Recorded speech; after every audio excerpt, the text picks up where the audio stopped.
Morning students, मैं हूं CA Nisha Sharma और हाजिर हूं एक बार फिर से अकाउंट की नई क्लास के साथ। प्रीवियस क्लास हमने पढ़ा इंट्रोडक्शन टू अकाउंटिंग चैप्टर 1, जिसमें हम 70% ऑफ द पोर्शन क्लियर कर चुके हैं। मैं उस वीडियो का लिंक आपको इस वीडियो में दे दूंगी। आप आई बटन पे क्लिक करके वो वीडियो आसानी से देख सकते हैं।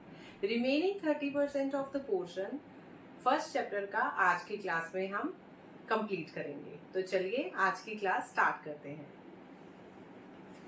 चैप्टर 1 इंट्रोडक्शन, जैसा कि हम अपनी प्रीवियस क्लास में पढ़ चुके हैं। रिमेनिंग पोर्शन में जो हमारा आज का टॉपिक है that would be book keeping.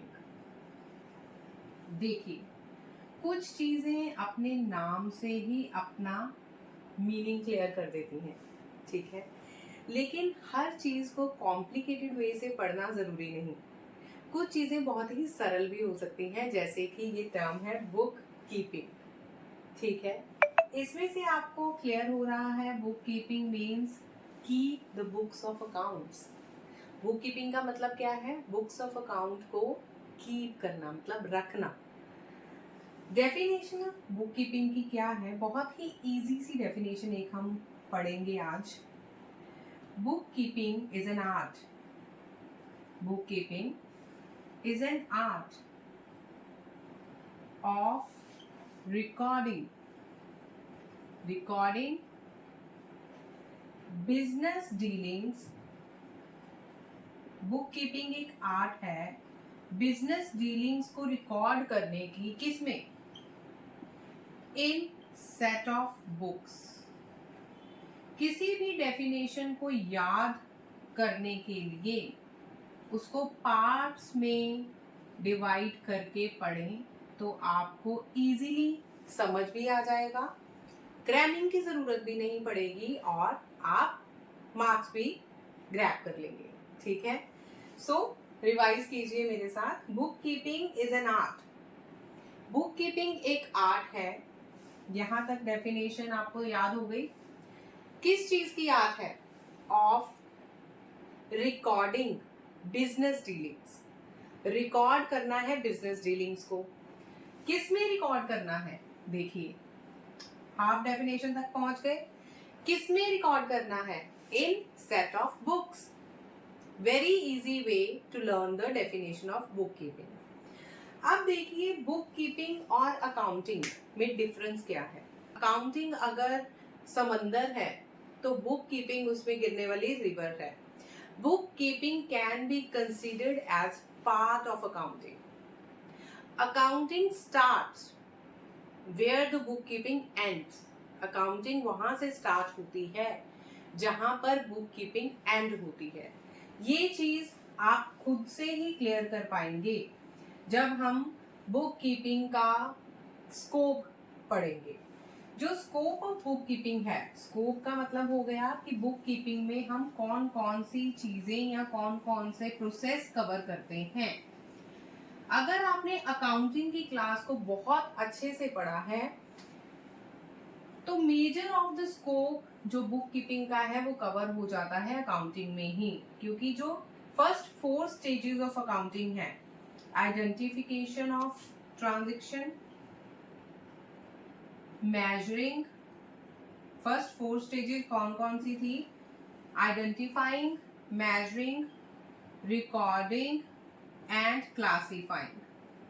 First 4 stages of accounting are covered in bookkeeping itself. Book keeping का स्कोप क्या है? बुक कीपिंग किन किन चीजों को, किन किन प्रोसेसेस को अपने अंदर कंसिडर करती है? That is identification of business transactions, measurement of business transaction, that transaction can be expressed in term of money, recording of business transaction in journal and classification of business transaction in ledger. Book keeping का scope, book keeping के objective पढ़ाने के साथ साथ book keeping and accounting का difference भी clear करती जाऊंगी, ताकि एग्जाम पर्पज से आपके जो मार्क्स 2-3 मार्क्स का आपको क्वेश्चन आ सकता है, what is the difference between book keeping and accounting, वो भी आपका यहाँ पर कवर हो जाए। ये तो था जी स्कोप ऑफ बुक कीपिंग। ठीक है। इसके बाद ऑब्जेक्टिव ऑफ बुक कीपिंग क्या हो गया? Objective of book keeping is very easy. Record करना है बुक्स ऑफ अकाउंट्स में आपने अपने बिजनेस ट्रांजेक्शन को इन सिस्टमेटिक मैनर। देखिए, एक लाइन में से, एक डेफिनेशन में से आपके कितने सारे टॉपिक्स कवर हो जाते हैं। डेफिनेशन कवर हो जाती है, स्कोप कवर हो जाता है, ऑब्जेक्टिव्स कवर हो जाते हैं। ठीक है। So scope of book keeping is these 4 processes, and objective of bookkeeping is to maintain books of accounts in systematic manner। ठीक है। लेकिन whereas objective of accounting हमारा क्या था? जहां पर आपने क्लासिफिकेशन के बाद अपनी बुक कीपिंग को एंड किया, उसके बाद ट्रांजैक्शन को समराइज करना, एनालाइज करना, इंटरप्रेट करना एंड देन लास्टली कम्युनिकेट करना टू इट्स यूजर्स, है ना। ये है हमारा अकाउंटिंग का ऑब्जेक्टिव। साथ ही साथ हम प्रीवियस क्लास को भी रिवाइज कर रहे हैं आज की क्लास में। ठीक है। ये हो गए हमारी बुक कीपिंग की बात। अब बुक कीपिंग में सिर्फ रिकॉर्डिंग, क्लासिफिकेशन जरूरी है, तो उसके लिए ज्यादा स्किल्स और ज्यादा ट्रेन्ड स्टाफ की जरूरत नहीं पड़ती। वेयर एज अकाउंटिंग में आपको समराइज करना है, उससे रिजल्ट्स एक्सट्रैक्ट करने हैं in the form of financial statements. जैसे कि आपको अपना प्रॉफिट एंड लॉस अकाउंट बनाना है, अपनी बैलेंस शीट तैयार करवानी है, और उसके बेसिस पे ही हमारी मैनेजमेंट लेती है डिसीजंस, जैसा कि हम ऑलरेडी डिस्कस कर चुके हैं। तो इन सभी चीजों के लिए हमें स्पेशलाइज्ड स्टाफ, ट्रेन्ड स्टाफ की जरूरत पड़ती है। That can be also a point of difference between bookkeeping and accounting। bookkeeping में हमें trained staff is not required, लेकिन आपको accounting में trained staff, specialized staff जरूरत पड़ सकती है। ठीक है जी।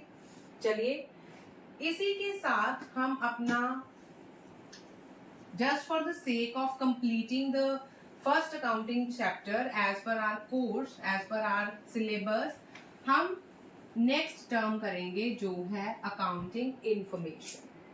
Are next term is accounting information. अब देखिए, अकाउंटिंग इंफॉर्मेशन क्या हो गया? हमने क्या पढ़ा है अपनी प्रीवियस क्लास में? That accounting is a process, accounting is a process, accounting is an art. जो स्टार्ट किससे होती है? स्टार्ट होती है with identifying and record the business transaction. ठीक है। आइडेंटिफाइंग और रिकॉर्डिंग ऑफ बिजनेस ट्रांजेक्शन के साथ स्टार्ट होती है। ठीक है। उसके बाद हम उसको समराइज करते हैं एंड इंटरप्रेट करते हैं। इंटरप्रेट किसको करते हैं? रिजल्ट्स को। ठीक है। और लास्ट में हम करते हैं कम्युनिकेट क्या? Results to its respective users. ये हमारा सारा अकाउंटिंग इंफॉर्मेशन हो गया, अकाउंटिंग प्रोसेस हो गया। अब हर प्रोसेस में identification and recording, summarising and interpretation और कम्युनिकेशन, हर प्रोसेस में हम इस फाइनेंशियल डेटा से,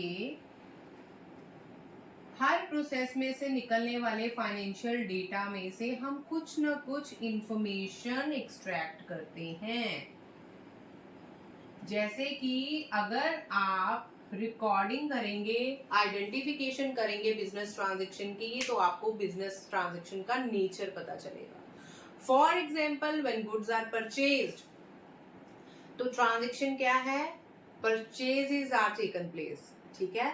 परचेजेस की गई हैं, तो ट्रांजैक्शन क्या हुई? Purchase. When goods are sold, तो क्या ट्रांजैक्शन हुई है? नेचर क्या है ट्रांजैक्शन का? गुड्स सेल की गई हैं। इसी तरीके से जब आप समराइज करते हैं, आपके पास जर्नल आ गया जिसमें आपने फर्स्ट स्टेप में रिकॉर्डिंग की थी, उसके बाद आपने उसको समराइज करके फाइनेंशियल डेटा में से ट्रायल बैलेंस बनाया, trading and profit and loss account बनाया, बैलेंस शीट बनाई। तो फाइनेंशियल डेटा आपके पास क्या आया था? क्या आया था? Journal and ledger. Financial data को कन्वर्ट करके आपने क्या बना दी? Balance sheet, profit and loss account. वो आ गई आपके पास अकाउंटिंग इंफॉर्मेशन। अब on the basis of that financial statement, balance sheet और trading and profit and loss account, आपकी मैनेजमेंट ने डिसीजंस लिए फ्यूचर के लिए, बजटिंग के लिए, फोरकास्टिंग के लिए, है ना, कम्युनिकेट किया हमने अपनी मैनेजमेंट को। उन फाइनेंशियल स्टेटमेंट के बेसिस पे हमारी मैनेजमेंट ने डिसीजन लिए हैं for the improvement on growth of our business. तो ये सारे फाइनेंशियल डेटा, इसको आप इस तरीके से पढ़ सकते हैं कि जब हमारे पास फाइनेंशियल डेटा आया in any form at any stage, ठीक है, तो फाइनेंशियल डेटा को कन्वर्ट करते हैं बीच में जो अकाउंटिंग प्रोसेसेस हैं, ठीक है, फाइनेंशियल डेटा को कन्वर्ट करते हैं अकाउंट प्रोसेस और बन जाती है इंफॉर्मेशन, इसको कहते हैं accounting information. Okay, so accounting information कितने तरह की हो सकती हैं? Accounting information relates to profit and loss account, accounting information relates to financial position, and accounting information relates to cash inflow and cash outflow. Okay, so how many types of accounting information are there? First is relates to profit and loss account, second relates to financial position of the business, and third one is cash inflow and cash outflow. ठीक हो गया? देखिए, ये हो गया हमारा next portion of first chapter finish. इसके बाद एक छोटी सी टर्म यूज होती है जो कि आपको एग्जाम्स में एज अ क्वेश्चन आ सकती है, that what are the various users of financial accounting information. What are the users of accounting information. So कौन कौन से यूजर्स हैं अकाउंटिंग इंफॉर्मेशन के, अभी तक हम अपनी क्लास में बहुत बार डिस्कस कर चुके हैं। अकाउंटिंग इंफॉर्मेशन के यूजर्स को we can divide into two parts, internal users जो इंटरनली यूज करते हैं इंफॉर्मेशन को, एंड एक्सटर्नल यूजर्स। अब आप मुझे बताइएगा कि इंटरनल यूजर्स में कौन कौन से यूजर्स आते हैं। हरिया, इंटरनल यूजर्स में कौन कौन से यूजर्स आएंगे? First are owners and second would be management. Internally आपके कौन कौन से यूजर्स आ जाएंगे? ओनर्स एंड मैनेजमेंट, क्योंकि owners and management would be interested in knowing that whether their business is doing well, क्या बिजनेस में प्रॉफिट्स आ रहे हैं, बिजनेस ग्रो कर रहा है, ये सब कुछ ओनर्स एंड मैनेजमेंट इंटरेस्टेड होते हैं टू नो, क्योंकि मैनेजमेंट ने पॉलिसीज बनानी होती हैं बिजनेस से रिलेटेड, डिसीजन मेकिंग करनी होती है, बजटिंग करनी होती है, कॉस्ट कंट्रोल करनी होती है और फोरकास्टिंग करनी होती है। इन सारे ही प्रोसेसेस के लिए मैनेजमेंट को जरूरी है अकाउंटिंग इंफॉर्मेशन की नॉलेज होना। एक्सटर्नल सोर्सेज, एक्सटर्नल यूजर्स में क्या क्या आ जाएगा? बैंक्स एंड फाइनेंशियल इंस्टीट्यूशंस, जिन्होंने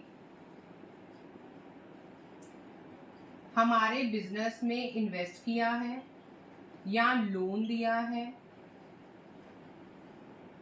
and second would be potential investors. अगर हमारा बिजनेस ऐसा है जिसमें हमें इन्वेस्टमेंट की जरूरत पड़ेगी फ्रॉम आउटर सोर्सेज, तो इन्वेस्टर सबसे पहले इन्वेस्ट करने से पहले इंटरेस्टेड होते हैं किसी भी बिजनेस के फाइनेंशियल पोजीशन के जानने के बारे में, क्योंकि on the basis of that financial position ही वो ये इस डिसीजन पर पहुंचेंगे, इस नतीजे पर पहुंचेंगे कि क्या फ्यूचर में अगर हम इस कंपनी या इस बिजनेस में इन्वेस्ट करते हैं, हमारी मनी सेफ हैंड्स में होगी, क्या हमें रिटर्न आएगी, क्या हमें अपना अमाउंट जो हमने इन्वेस्ट किया है वो आफ्टर मैच्योरिटी पीरियड वापस मिलेगा, क्या इस कंपनी की मार्केट में फाइनेंशियल पोजीशन बेटर है। ये सब चीजें आप on the basis of financial statements पता कर सकते हैं, ठीक है। इंटरनली आपको एम्प्लॉयज भी ऐड करना है इसमें। देखिए, अब एम्प्लॉयज कैसे अकाउंटिंग इंफॉर्मेशन को यूज कर सकते हैं। एम्प्लॉयज का क्या इंटरेस्ट है बिजनेस में? एम्प्लॉयज का इंटरेस्ट है कि at the end of the financial year वो इंटरेस्टेड होते हैं अपने इंक्रीमेंट्स में, अपने इंसेंटिव्स में। तो अगर कंपनी की फाइनेंशियल पोजीशन, उनकी फाइनेंशियल स्टेटमेंट्स ड्रॉ कर रही हैं, डिपिक्ट कर रही हैं बेटर फाइनेंशियल पोजीशन, तो उनके इंक्रीमेंट्स एंड इंसेंटिव्स भी डिपेंड करते हैं फाइनेंशियल पोजीशन पे. So employees could also be considered as users of financial statements. Clear हो गया? चलिए, इसी के साथ ये पोर्शन भी कंप्लीट हो गया. होप करती हूँ आपको ये सारी चीजें बहुत अच्छे से समझ आ रही होंगी. ये बहुत ही छोटे छोटे से टॉपिक हैं, लेकिन हम इनको फॉरगो नहीं कर सकते, इनको हम छोड़ नहीं सकते, क्योंकि एग्जाम्स पॉइंट ऑफ व्यू से ये आपको क्वेश्चन फॉर्म में आपके एग्जाम्स में आ सकते हैं. तो इसी के साथ हम इंट्रोडक्शन टू अकाउंटिंग का चैप्टर आज की क्लास में वाइंड अप करेंगे. In case of any confusion, in case of any doubt, please drop a comment in the comment box so that मैं आपके सारे सवालों के जवाब आपको दे सकूं. आखिर हम क्लास इसीलिए तो आ रहे हैं ना, ताकि हमारे डाउट्स क्लियर हो सकें. तो इसी के साथ मैं आज की क्लास वाइंड अप करती हूँ और जल्दी ही नेक्स्ट क्लास के साथ आपको मिलूंगी. Till then, kindly subscribe the channel and like the video.